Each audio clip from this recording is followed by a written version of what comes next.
bem-vindos ao Chá e Prosa com Alexandra Gomide, quinta temporada. O nosso convidado de hoje tem passagens por muitos setores: atleta, repórter, dirigente desportivo, diretor de marketing, diretor de televisão, produtor de conteúdos, empresário do segmento audiovisual, empresário do ramo imobiliário, empreendedor da Wine 66 aqui em Braga, entre outros. Seja muito bem-vindo, Marcos Malafaia. Obrigado, Alexandre. É um prazer ter conseguido a sua disponibilidade, né, para estar aqui com a gente hoje, com essa agenda tão apertada, tão justinha.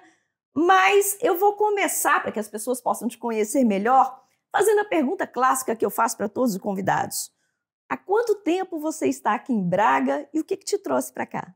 Com essa agenda toda lotada, o que te trouxe para cá? A agenda já era lotada, mas nem tanto, né, no Brasil. Ah, você conseguiu piorar? Eu piorei a agenda. Não sei, eu entendo um pouco disso. Não, na verdade a gente veio há 7 anos para cá. Ah, tem muito tempo. Tem bastante tempo. O primeiro motivo era o óbvio da época para nós brasileiros cariocas, né, do Rio, que era a violência, aquele trânsito, toda a confusão que a gente tinha ali, pouca perspectiva para os filhos. Então viemos e a ideia era vir para Cascais, não era vir para Braga. A gente mal conhecia, na verdade, Braga. E quando conhecemos, todo mundo ficou apaixonado, as crianças, a minha mulher e todos. E aí resolvemos vir para Braga. Você veio com a esposa e quantos filhos? Sim, com a minha mulher e com 2 filhos. Né? Dois a filhos. Menina mais velha tinha 12, a Júlia, e o Pedro tinha 4. Só. Ou seja, 2 crianças. 2 crianças na época. Foi ótimo, a gente se adaptou muito rápido, a gente amou a cidade é boa de viver, tem um tamanho bom, assim, né? Não é nem muito Eu falo pequena. que Braga é sob medida, né? Sob medida, nem é muito grande, nem muito pequena, Exato. Tem tudo que precisa, tem tudo que precisa, sabe? E tem uma tranquilidade enorme, então a gente vivia numa casa, coisa que a gente nem imaginava fazer mais no Brasil. E foi ótimo. O que ficou ruim, na verdade, é que no Brasil nós trabalhávamos juntos, a gente é dono de uma produtora, eu trabalhei em televisão há muitos anos e tinha uma produtora de TV, tenho até hoje, e era muito trabalho, mas e focado numa coisa só, né? E aqui, na verdade, o meu trabalho era levar a criança para a escola e mais nada, porque a área de produção audiovisual em Portugal é muito diferente. Completamente. Né? É muito menor em termos de perspectiva de ganhos e de patrocínios, enfim, financiamentos, etc. Então não tinha muito como nem comparar uma coisa com a outra, não tinha muito sentido ter uma réplica da produtora em Portugal. Claro. E aí eu fiquei sem ter o que fazer. E no ócio a gente começa a inventar, né? Tinha 50 anos na época, e 49 para 50, quer dizer, não tinha como aposentar ainda. Mas a produtora continuou lá no Brasil? Continua no Brasil, meu sócio Gustavo cuida lá da produtora, eu entro esporadicamente em alguns momentos mais complicados, sempre online, quer dizer, eu não tenho uma necessidade de estar fisicamente na produtora. Exatamente, porque a produtora já roda, né, sozinha. Roda sozinha, né, já são 24 anos, basicamente com um cliente só, porque é a TV Globo, então, de onde eu saí, então tem ali uma relação já estabelecida de 35 anos e não tem muito... Caminha sozinha. Caminha sozinha. Quando as produções são na Europa ou na África, eu às vezes participo, mas é porque quer estar lá, né? Basicamente não precisava mais. Exatamente. Sai um pouco Sair da rotina. E aí aqui a gente começou, a gente olhou Portugal na época 2017, 2018, e como empreendedor eu entendi que tinha 2 caminhos para a gente. Um era o turismo, o outro era o imobiliário. Né? Ainda essa coisa da necessidade que tem em Portugal de construir, falta moradia, falta ainda muita quantidade mesmo, não é só qualidade, né? E muita reforma para fazer. Então a gente acabou optando pelo imobiliário, que foi bom, porque logo depois veio pandemia, então o imobiliário não sofreu com a pandemia, o turismo sofreu muito. Exatamente. E aí a gente começou uma empresa, começou a construir prédios no Porto, e isso deu muito certo, a empresa cresceu. Seria uma construtora? Na verdade, eles chamam aqui de promotor, né? Porque, na verdade, eu terceirizo os serviços para... Eu sou o dono da obra, vamos dizer assim. A gente investe num terreno, num prédio velho, e depois faz um projeto, né, de arquitetura, de engenharia, e contrata uma construtora para fazer aquele projeto e entregar pronto para o cliente final. E isso deu bastante certo, principalmente por causa das nossas relações, né, com brasileiros, com americanos, e, enfim, o cliente externo é um cliente muito importante para Portugal. Fundamental. E principalmente para quem está a começar, né? Sim, exatamente. E o mercado português é muito pequeno em geral. Exatamente. Ele por si só, muito difícil ele sustentar um negócio, principalmente um negócio que tem a possibilidade de expansão, né? Exatamente, tem volume. Exatamente. E aí foi bem, foi ótimo, e tudo correndo bem. Bom, aí essa coisa do empreendedor brasileiro, né, que tá sempre pensando no próximo passo. A gente abriu a produtora também aqui de conteúdo, mas basicamente para fazer um projeto pessoal nosso, que era um projeto de viagens e de programas de viagens lá para a Globosat. E aí agora, o ano passado, no fim do ano, eu sentei com a minha mulher e falei, eu quero mudar a vida, assim, vamos mudar a vida. E aí sentamos e fizemos um papel em branco e falamos, o que a gente gosta de fazer? E listamos tudo que a gente gostava de fazer, o que a gente mais gostava de fazer. Tinha 18 itens nessa lista. 18 itens. Ah, falei, que bom. Aí eu falei, fica feliz fácil. Falei, Nath, amanhã de manhã eu vou aparecer com um projeto para esses 18 itens estarem dentro do projeto, entendeu? Olha. E aí que nasceu a Wine 66. Que delícia, nós vamos falar disso aí. Mas me fala uma coisa, antes da gente entrar exatamente na questão do vinho dentro da sua vida, voltando um pouquinho à questão da adaptação, você falou que veio com 2 crianças. Uhum. Como é que foi a adaptação delas na escola? Foi tranquilo esse processo para elas também? Porque a gente se adapta muito fácil aqui. Sim. Eu brinco, eu sempre uso uma brincadeira, eu sou do Rio de Janeiro, quem é do Rio de Janeiro vai entender que se adaptar em Portugal é fácil, difícil é se adaptar em Bangu, onde eu, por exemplo, morei, entendeu? Aí é complicado. De lá para cá tá fácil. Exatamente, porque aí Bangu, você no verão tá 48 graus, entendeu? Você tem trânsito o dia inteiro, tem violência, tem problema com a polícia, com a milícia. Então, você foge daqui e cai ali, né? A gente sabe como é, né? Não tô assim dizendo que o Rio de Janeiro é a pior coisa do mundo, que nem é. É muito ruim, mas não é a pior coisa do mundo. É bom, mas é ruim, mas é bom, né? Lindo e tudo, mas é uma relação de amor e ódio. Se adaptar em Madureira, em Bangu, onde eu passei a minha infância toda ali, é duro, né? Para um português se adaptar lá é complicado. Agora, a gente se adaptar aqui, pelo amor de Deus, o hospital é tudo vazio, funciona, limpinho, as escolas são de graça, o material escolar é de graça, as ruas estão sempre limpas, as estradas são vazias, não tem violência, ninguém invade a sua casa, ninguém invade seu apartamento, não tem uma arma na cabeça do seu filho na rua. Então, é muito fácil a adaptação. Fala português, a comida é parecida, a temperatura não é lá.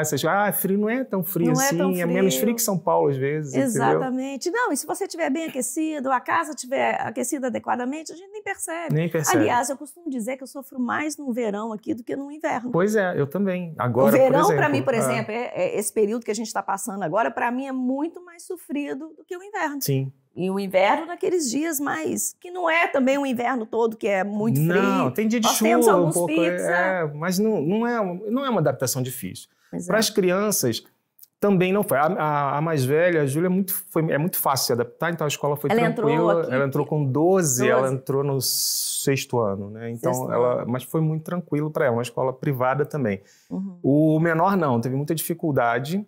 E um pouco mais à frente, na pandemia, a gente começou a sentir uma coisa que hoje é muito mais comum, antes era um pouco menos, mas me parece que está mais comum agora, que é um pouquinho de xenofobia, um pouquinho de eu falo que tem 8 anos que eu estou aqui, é a primeira vez que esse tema esbarrou em mim. Exato.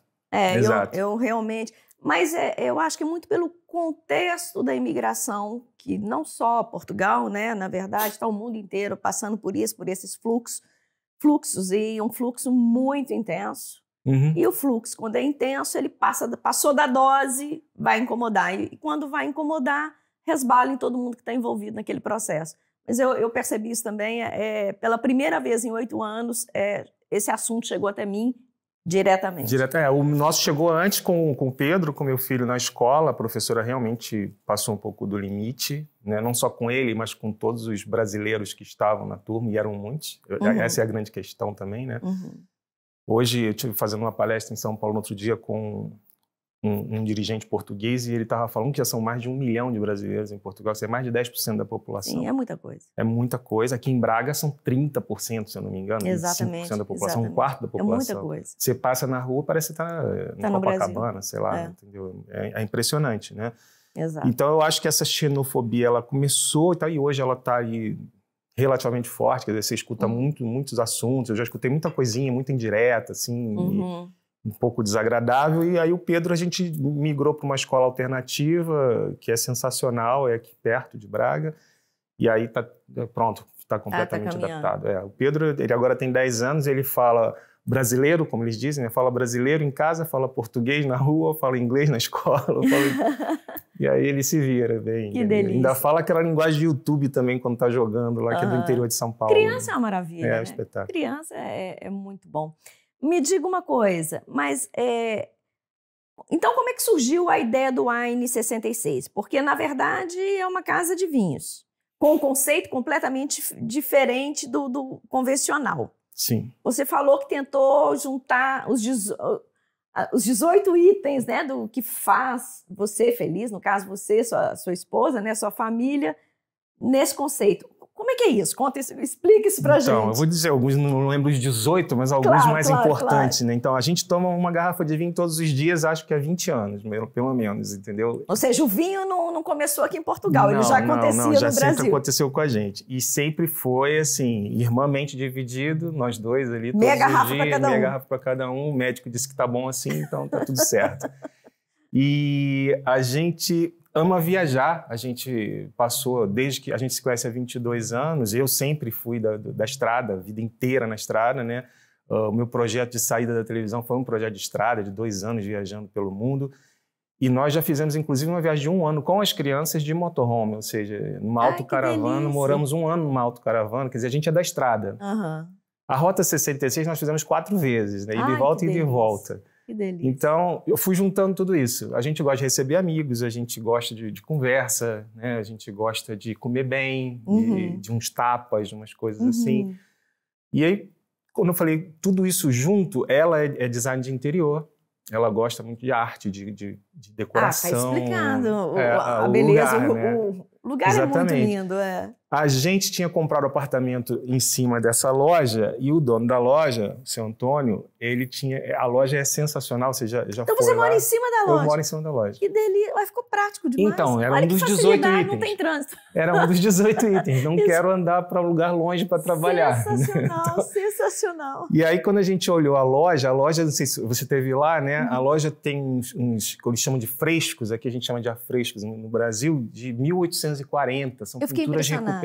Eu fiquei impressionada. É uma obra de arte, né? A loja é uma obra de arte. E aí a gente falou, cara, vamos fazer tudo isso. Aí eu pensei, como vai ser a marca? A marca vai ser alguma coisa que se refere com estrada, tem uma referência de estrada. Porque representa vocês. Representa a gente. Exato. E o que é o projeto? A gente não pode ser mais um vendedor de vinho. Todo mundo vende vinho em Portugal. Ali, só naquela rua, deve ter uns 5 que vendem vinho, entendeu? Se a gente for mais um vendedor de vinho, a gente só vai fazer uma concorrência. Qual é o nosso objetivo naquela época? Era uma 3ª ou 4ª empresa, né? Já era a 4ª empresa que a gente tinha em Portugal. Então, também não era só financeiro. Né? Então, vamos pensar alguma coisa que a gente não perca dinheiro, que a gente se divirta. Né? Também não é para jogar dinheiro fora, mas que a gente faça algo diferente do que está sendo feito nesse momento. Não é inventar roda, é juntar coisas que a gente viu o mundo afora nas nossas viagens e tentar trazer tudo para dentro da nossa própria casa. E essa vantagem, quem viaja muito também, a gente tem uma noção de outras realidades. E é um aprendizado único, né? Exatamente, é um conhecimento é o que a gente fala para as crianças. Às vezes eu deixo faltar um mês de aula para estar viajando, entendeu? Assim, é um conhecimento adquirido que não se encontra em lugar nenhum. A gente não abre mão disso. Enfim, aí nasceu, então a ideia era qual é a estrada do mundo mais significativa para as pessoas, que imediatamente liga as pessoas com estrada, 66, Rota 66. Na hora que eu vi o nome, Wine 66, falei, pronto. Tem a ver com a estrada. Falei, pronto. Qual o conceito do projeto? Então, primeiro conceito, só vendemos vinhos que a gente bebe. Então, assim, a gente não vende nenhum vinho. Todos os vinhos que você encontrar lá, a vida toda, sempre foi um vinho que eu e ela provamos e gostamos. Vocês já beberam pra caramba, hein? A gente bebe direitinho. Fiquei lá direitinho. Muito vinho. Todos a gente já bebeu e provou. Todos a gente conheceu o produtor. A gente não abre mão. Ou seja, a gente pega o carro, vai para a estrada, vai conhecer o produtor. Conhece o produtor e compra direto do produtor. A gente não compra de um distribuidor, a gente nunca compra de um intermediário. Porque o intermediário vende igual caixeiro viajante, vende 30, 40, 50 tipos de vinhos diferentes. A gente quer o vinho do produtor. Outra coisa, depois que a gente conhece o produtor e gosta do vinho, escolhe o vinho, A gente manda uma equipe de televisão lá, nossa, que a gente tem essa facilidade, para fazer que o produtor conte a história daquele vinho. Eu cheguei, para convidá-lo aqui para a entrevista hoje, eu cheguei a entrar na página, porque eu fui primeiro na casa para depois entrar na página. Uhum. Né? Entrei na página, realmente eu vi os vídeos, falei, uma produção sensacional, o trabalho é muito bem feito, porque realmente mostra toda a origem, né, daquele vinho que chegou até a loja. Exato, exatamente. Isso para a gente é importante. Por quê? Como a gente vai... Porque outro critério também dentro de todos que a gente tem é que a gente não vende vinhos muito conhecidos. Porque já tem quem venda. Já está aí, né? Já está aí em todos os lugares. Então, e aí a gente foi... Eu, como empresário, eu sou muito ligado a número, a pesquisa, a entender o que está acontecendo no mercado que eu estou entrando. Né? Porque vinho a gente só gastou dinheiro a vida inteira. Era a primeira vez que a gente queria ganhar dinheiro com vinho. Então, como é que ganha? Ganhar dinheiro com o que gosta Pois.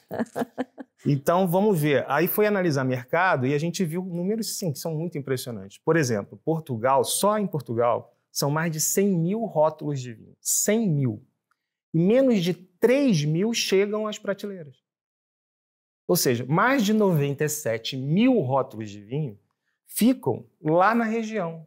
Então, o cara produz um vinho maravilhoso em Trás-os-Montes, ele vende ali, na cidade, num raio de 100 quilômetros. Para os amigos ali, para o entorno.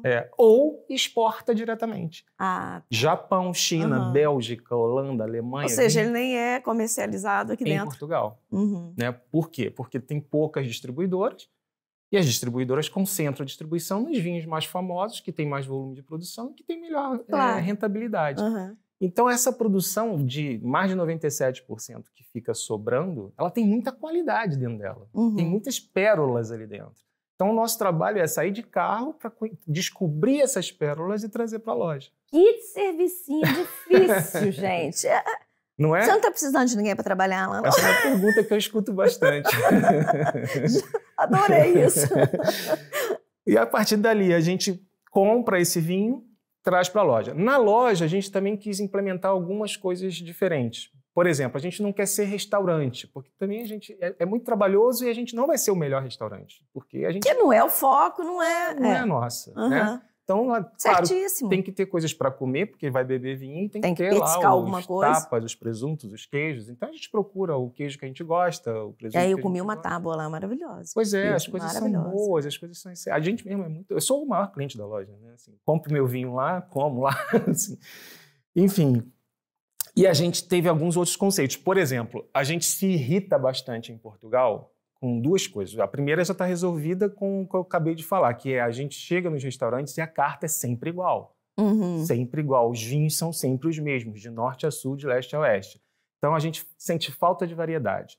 Segunda coisa, a gente sente que há uma certa proteção de mercado e, basicamente, você só consegue tomar vinho português. Não estou dizendo que o vinho português é ruim, o vinho português é maravilhoso.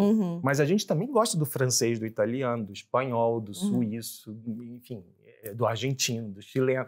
E a gente não consegue aqui experimentar outros vinhos. O que você consegue em Nova York, o que você consegue em São Paulo, o que você consegue em Tóquio, mas aqui você não consegue. De certa forma, Portugal, Braga, né, os lugares em geral em Portugal estão cheios de estrangeiros a viver, a morar aqui. Exatamente. Então, eu como estrangeiro, aqui, às vezes eu pego o carro e vou à Espanha comprar vinho. Entendeu? Porque eu não tenho vinho espanhol para comprar aqui no restaurante. Então, um dos conceitos é, precisamos ter vinhos também de outros países. Outro conceito eu trouxe. A gente também sempre viajou muito e quando eu vim para cá, mesmo com a bagagem cheia, eu trouxe alguns vinhos de viagens nossas e, eventualmente, passo o ano tomando um vinho português, mas, eventualmente, eu vou ali, abro um chileno, abro um italiano, abro um outro vinho que a gente... Realmente, eventualmente... Quem bebe vinho, a graça do vinho está em experimentar todo dia uma coisa nova. Exatamente. E não ficar repetindo os vinhos, né? Então, é importante também ter uma variedade. E o sabor muda. O vinho da Hungria muito. É completamente diferente. As castas são muito diferentes, São diferentes, os países, os terroirs. Enfim, isso era outro conceito que a gente se irrita muito em todo lugar, não é só em Portugal, mas em vários lugares, no Brasil também é assim, é o vinho a copo. Ou seja, quando você vai estar sozinho, por exemplo, ou no almoço, ou mesmo... Você não quer uma garrafa. Você não vai tomar uma garrafa de vinho, quer tomar um copo. É sempre o pior vinho que tem no mundo, que o cara consegue lá por o mais barato que tem para te vender um copo lá 3, 4, 5 euros, né? E isso é muito irritante. Você fala, não, mas eu não quero esse, eu quero aquele. Mas aquele só se você comprar a garrafa. Você vai comprar uma garrafa, tomar um copo, né? Estragar o resto. Aí eu falei, não, a gente aqui não tem essa. A gente vende todos os vinhos. Na Wine 66, qualquer vinho pode ser vendido. Então eu posso chegar lá e escolher qualquer um daqueles vinhos ali e pedir uma taça. Copo, uma taça. O que vai acontecer é que se o vinho custa 10 euros a garrafa, o copo vai ser 2 euros, 3 euros. Se o vinho custa 200 euros a garrafa, o copo vai ser 40 euros. Né? Você, é uma proporção. Você você mesmo pode fazer a conta. Uma garrafa dá ali 4 copos. Mas é aquele negócio, a garrafa para mim no momento não é interessante. Então, pronto, eu quero... E outra, eu quero experimentar vários vinhos. Ao invés de comprar uma garrafa, eu vou ali... Interessante, gostei disso. Você não devia ter me avisado isso. Isso é assim. E tem as degustações, como você falou. A gente também sugere, às vezes, para o cliente, toma aqui 3 diferentes, 4 diferentes e bota um preço para isso, né? Então, a gente quer que isso seja uma experiência para as pessoas, que isso não seja só chegar lá e encher a cara. Não é isso, é provar e tal. O que acontece? A pessoa prova e compra a garrafa, porque gosta. Gosta, quer levar para casa. Exatamente. Bom, aí isso é a primeira parte do projeto. Aí o projeto já tem agora também a venda online, a gente começou esse mês, então a gente tem uma página que está começando a vender online em Portugal. Semana que vem começa a Espanha e abre para a Europa toda no mês que vem. A gente está começando agora a distribuir para restaurantes, então aqui em Braga, por exemplo, a gente tem uma grande parceria com o Oboé, que é um restaurante... Que é um restaurante renomado aqui. Super legal, da Lu. E eles vendem nossos vinhos e é ótima parceria. E a gente está fazendo outras, já tem algumas outras. Tem agora em Lisboa e vai começar a fazer outras parcerias. E porque, de certa forma, vocês trazem também uma cartela bem diferenciada, né? Exatamente. E aí, para o restaurante, isso também é importante, porque ele, para receber o turista... Exato. E a gente trabalha em rede. Lembra da televisão. Lembra que esse não é um projeto só de vinho. Então, a nossa equipe vai no restaurante, a gente criou uma aplicação. Tá? Nessa aplicação a gente aponta o restaurante e mostra os vídeos sobre o restaurante, sobre a comida do restaurante, sobre o que tem naquele restaurante. Então, ou seja, é um programa de marketing, então. É um projeto de marketing. Tem um projeto de marketing. projeto de marketing. Muito interessante. E agora o último passo, mas o próximo passo que a gente vai dar agora em setembro é exportar os vinhos para o Brasil. Né? Estamos fechando todos os contratos com os produtores. Tem vinho do Brasil para cá, vocês trazem? Tem vinho brasileiro lá? Não tem. Porque nós temos bons vinhos. Tem alguns bons vinhos, não tem. Mas o que acontece é que esse caminho é bem mais difícil por causa da proteção que tem aqui em relação à entrada de vinhos estrangeiros, né? Principalmente de outros continentes. O que é europeu é um pouco mais fácil, mas circula as taxas com mais ficam altas. E o vinho brasileiro tem um problema, ele já é caro. Ele já nasce caro. Exatamente. Ele já nasce caro na produção. A gente não toma vinho no Brasil não é porque não gosta. É porque muitas vezes a gente precisa sair do Brasil para tomar o vinho. Exatamente. E essa é a grande dificuldade que a gente tem. Então, o que a gente estudou muito foi um caminho daqui para o Brasil que não deixa o vinho chegar lá tão caro. E a gente está conseguindo. E é isso. Então, é um projeto que, na verdade, junta todos os 18 itens que a gente queria. Ou seja, a gente viaja... A gente experimenta lugares, pessoas, vinhos, conhece coisas, a gente traz isso de volta, a gente faz parcerias com os restaurantes, a gente recebe as pessoas na loja. Ou seja, é um conceito muito diferenciado mesmo. Bastante. Isso é muito legal. Agora, Portugal tem os melhores vinhos do mundo e a Wine é um projeto audacioso, porque, na verdade, é trabalhar com vinho numa terra do vinho, né? Sim. Como é que tem sido trabalhar com vinho aqui em Braga? Como é que tá sendo a aceitação? Como é que isso está acontecendo? Olha, a maior alegria que tem num negócio, seja ele qual for, é quando o cliente chega para você e diz que aquilo está muito bom. Né? Sem dúvida nenhuma. Então, você faz um apartamento e o cliente fica feliz com o apartamento que recebeu. Então, e você faz uma loja de vinho e o cliente fica feliz. Então, assim, a gente ali tem um índice nesse momento, a gente ainda não tem um movimento fantástico, é uma loja que acabou de abrir, tem 3 meses. É recente assim? É muito recente, Olha. é muito recente. E a gente ainda não fez nenhum grande trabalho de marketing, nada disso. Agora que a gente está começando, está se estruturando. Mas eu acho que aos poucos as pessoas vão conhecer e aquilo vai ficar mais cheio, vai ficar um pouco mais cheio. Com certeza. Então não é ainda um estouro de sucesso de público. Mas já tem o público já tem um público fiel. É porque, na verdade, o passa-palavra está funcionando. Eu cheguei na Wine por isso. É no passa-palavra. Na verdade, eu fui levada até lá. É basicamente isso. Alexandre, você precisa conhecer esse espaço. E aí duas coisas que eu acho que são fundamentais para um tipo de lugar como esse. É o cliente falar bem do lugar, né? Gostar e falar bem do lugar, e ele voltar. Exatamente. Então a gente já tem vários clientes recorrentes que vão toda semana, entendeu? Isso para a gente é maravilhoso. Muito bom. Maravilhoso. A gente não teve, praticamente o índice é zero de grandes reclamações, por exemplo. A gente teve uma reclamação de um vinho que o cara não gostou, mas não foi uma reclamação, ele falou, não gostei desse, mas aí tomou outro. Mas aí é gosto. Exatamente. Você pode pedir uma bebida e não gostar dela. É gosto, exatamente. Mas ninguém reclamou de tratamento, nada disso, a equipe é excelente. E teve uma reclamação no online porque a transportadora não conseguiu levar o vinho até o rapaz lá em Setúbal. Mas aí entra aquela coisa que a gente tem de brasileiro empresário, né? O que eu fiz? Eu mandei o motorista levar o vinho e mais 2 garrafas de presente para ele. O brasileiro reage muito rápido então, nisso aí. Aí o cara já está maravilhado, já comprou outra vez, já está tudo bem. Já acalmou. Já acalmou. Porque eu tenho a teoria de que uma pessoa insatisfeita fala para 20. Entendeu? Exatamente. E uma pessoa satisfeita fala só para 1. Exatamente. Então, insatisfeito eu não quero ninguém ali, né? Exatamente, tá certo. Bom, vocês dizem, na página lá, eu entrei, ouvi muito isso lá, vocês dizem que os vinhos são histórias engarrafadas. E querem contar todas essas histórias por trás do vinho que bebem e que colocam na carta, né? Acho que isso também faz parte do conceito da casa. Como é que é isso? Dá um exemplo. Tem alguma história que você pode contar pra gente rapidinho aqui de algum vinho que na hora que é servido tem esse contexto? Tem vários, né? Mas eu vou... Tenta selecionar uma pra gente. Vou selecionar uma que eu gosto muito. A Tereza, é um casal, Tereza e João, são do Alentejo. Casal jovem, ela tem 29 anos, ele tem 31, 2 filhinhas pequenas. E eles são de uma família que faz vinho de talha, aquele vinho no barro, né? Uhum. Há 250 anos. Gente, que delícia. E eles são a atual geração dessa família que já estava se perdendo. Então, eles resgataram. As talhas têm 200 anos. Então, eles pegaram lá na fazenda da família e começaram a fazer. O que aconteceu? Quando eles criaram um vinho que chama Natália, né? Por acaso o nome da minha mulher é Natalê. Uhum. E aí o vinho chama Natália, por causa da talha. Ela ficou grávida. E aí eles estavam pensando o rótulo do vinho. E o que ela fez? Ela pegou a talha e fez um desenho ela mesma tudo que ela imaginava que tinha dentro da barriga dela naquele momento. Entendeu? Gente, que diferente. Então tem flores. Ou seja, se ninguém contar, ninguém fica sabendo. Não sabe nunca, né? Uhum. O rótulo é, então, uma talha, mas com os significados da gravidez dela. Oh. A minha mulher começou a chorar, e ela também, naquele momento ali. Mexe com emoção, né?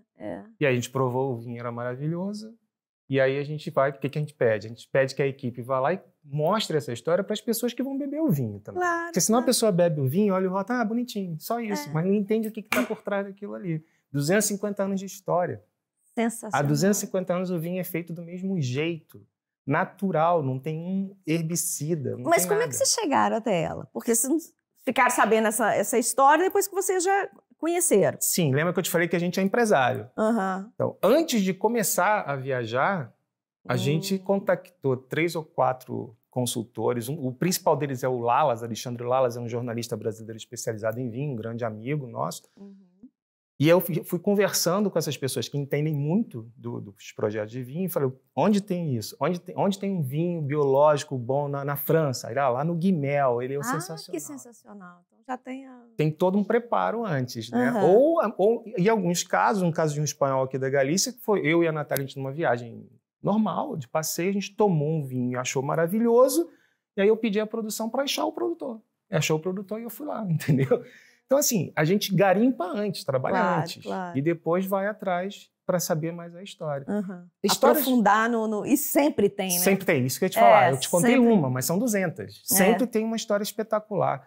Por isso que os vinhos têm essa coisa da história engarrafada. Essa expressão foi criada pelo Helder. O Helder é um produtor de Trás-os-Montes, em Costas de Sonim, que faz um vinho sensacional. Eu acho que eu tomei esse vinho lá. Em Costas de Sonim? Não sei qual que você... Pode ser. Eu esqueci o nome dele. Sonini. Acho que foi esse. Eu acho que foi esse que eu tomei. Pode ser. Ele tem vinhos incríveis. E uma das histórias mais sensacionais também é dele. É um vinho chamado Passum, que na verdade é um vinho de sobremesa, um vinho mais doce. que aconteceu? Eles descobriram um lagar, aquele lugar onde pisa a uva de pedra, no meio do mato lá. E foram, chamaram a faculdade, foram ver que aquilo tinha 2000 anos. Tá? E aí foram descobrindo, foram pesquisando e foram vendo que os romanos faziam, naqueles lagares, um vinho chamado passum. E por que era passum? Porque era de passa, de uva passa, já adocicada. E eles tinham uma receita para esse vinho. E por causa desse vinho, o lugar começou a ser chamado Vale do Passum, que hoje é Valpassos. Foi chegando ao nome do lugar, entendeu? Olha só. Ele recuperou a receita, recuperou o lagar e faz o mesmo vinho hoje. Tem visitação nesse local? Tem visitação. Porque ele recebe as pessoas lá para almoço, para degustações. Olha que sensacional, já quero, adorei. Então, cara, olha só, isso é isso que é a vida, entendeu? Claro, claro. Isso é o que vale, né? Que delícia. Ir para Disney é bom, mas ir para esse lugar é melhor. Para mim é melhor, entendeu? Com certeza. Agora, Marco, já era empresário lá no Brasil e como que tem sido essa experiência de empreender aqui em Portugal, no caso aqui em Braga? Porque é uma diferença de mercado muito grande, né? É para falar a verdade ou para falar bonito? Para falar a verdade, a gente aqui quer a verdade. Olha, Portugal, assim como o Brasil, eu acho que eu não dei muita sorte na vida em relação a isso, porque eu diria que são os dois países da minha vida, né? Eu me sinto tão português quanto brasileiro, e são os dois países que valorizaram demais a palavra desperdício, tá? Ou seja, o Brasil desperdiça patrimônio, desperdiça qualidade de terra, qualidade de água, qualidade de natureza, desperdiça potencial, né? Humano, inclusive. Humano, inclusive. Portugal desperdiça o fato de estar na Europa, o fato de ser pequeno, de ter diversidade natural também, tudo isso. E aí a gente vai chegando à conclusão que, na verdade, a gente é unido de forma umbilical mesmo, entendeu? Nós fomos descobertos pelos portugueses, nós aprendemos mais que o mestre, é verdade. Né? Mas, no final, Brasil e Portugal são dois países que prezam pelo desperdício. O que eu chamo de desperdício?